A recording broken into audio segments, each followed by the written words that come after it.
Hi there! If you're a college student or a college professor, congratulations! Spring semester is officially over. You are one of the heroes of higher education. No doubt that it was the most challenging and strange semester we have ever had, or at least for me. We suddenly found ourselves facing millions of changes and challenges in our daily lives. We had to welcome the word distance. Then learning became distance learning, teaching became distance teaching, as social became social distancing. You know, the list goes on. Given the lockdown, the fear, all the emergencies, we college students and professors did not give up. We worked hard to support each other and to achieve all of these distance activities at our best. Since we continue practicing distance teaching and learning during summer sessions, I have decided to prepare this video to share my experience as a starting point and to ask you, the student or professor, for sharing your experience and advices in comments down below. In this sense, I believe it's time to stay fully connected, and I'm offering you to take advantage on my YouTube channel for this purpose. You can subscribe. As many of you, I never taught a fully online course, so I started with dedicating all my time to list and investigate possible apps,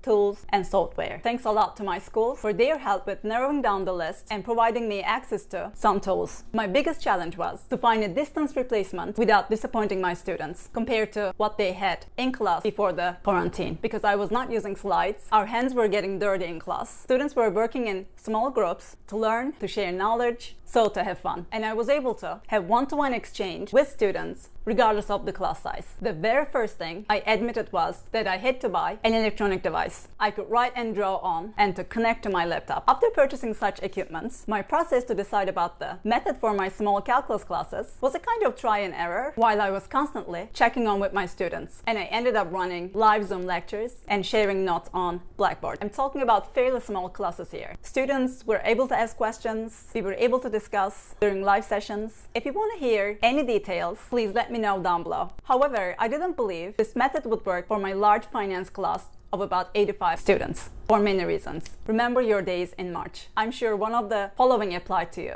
You were home where too much was going on. You were really stressed because of lockdown. Your kid was home. Your work schedule was changed if you were an essential worker, for example. You traveled back to your home country and you were in a different time zone. The internet connection was not good in your neighborhood. You had to share the only computer with family members. You were sick, or you had sick family members, or even worse.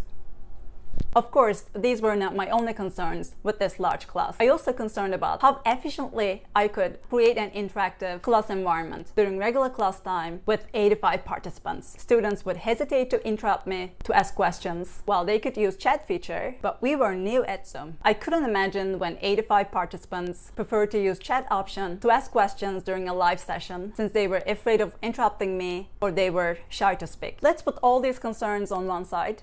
I was pretty sure all students had smartphones, and most of them was used to watch YouTube videos for learning or entertainment purposes. Putting all together, I had a brave and quick decision of recording my lectures and uploading them on YouTube, open to public. I provided video meeting when student had a question regarding video content. That's how I created this channel, Open Campus by Fatime Demiralp. By the way, if you haven't subscribed, you can do now. Of course, I didn't expect my students to watch these videos automatically when uploaded, or keep track of other course deadlines. What I did was, I actively used emailing not only to inform them about new uploads and approaching deadlines, but also to check on with them how they were doing in general. I insisted on connecting them because I was worried about them. I would guess they would easily feel disconnected or feel down not to catch up with the schoolwork. Speaking for my large class, my first try was not a big success since I didn't hear back from all. Then I tried again, but this time I offered 1 extra credit for the final if they responded. The email title was Virtual Attendance by Email and Extra Credit. Everyone replied. Almost everyone told me how he or she was doing. Oh, I didn't mean they replied because of the credit. Then I replied every single email by making comments on what the student told, and further I asked whether he or she was feeling connected to our class. I also asked whether my YouTube videos were helpful. This round of emailing didn't promise any extra credit. However, they were awesome. They replied my questions with honest feedback. To give an example, based on one feedback, I changed my video titles on YouTube and started to make a couple short videos per chapter rather than a single long video per chapter. It turned out that there were few students who were not feeling connected to the class, and some wished they could continue communicating with classmates as they were at school. While it was not an easy task having one-to-one prompt email conversations of couple rounds with 85 students at personal level, but the result was amazing. It helped me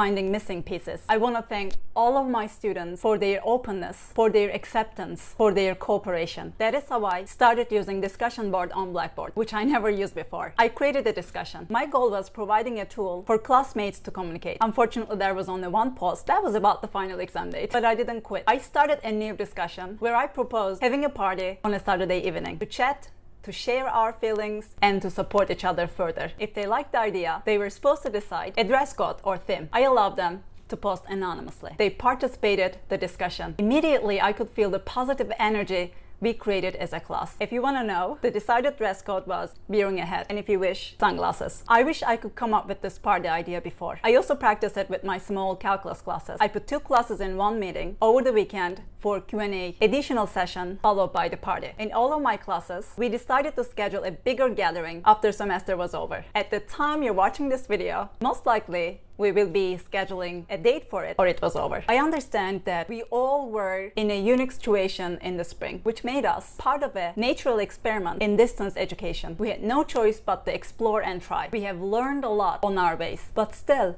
more to be learned. Our spring semester experiences are so valuable that everyone should benefit from them. I have just shared mine. Please share yours with us. What worked for you, for your class, what did not work. If you could go back, what would you want to change or add? For example, I'm planning to offer my students in summer 3 Zoom meetings periods, 8 a.m. to 12 p.m., 2 to 6 p.m., and 8 to 10 p.m. for 2 days, maybe on Friday and Saturday. Usually no classes scheduled on Friday during summer sessions. I'm planning to assign about 4 students to each breakout room randomly. College experience is not about only taking classes. It's also about socializing. I know many students like meeting with friends at the library to study and socialize. I hope to provide them virtual version of it. What do you think about this idea? Please let me know down below. If you're a student, tell us what you expect from your professors during summer distance classes, in addition to extra credits. I'm looking forward to reading your comments, and I can't wait to learn from your experiences. I believe college professors are the organic connections between the students and the institution.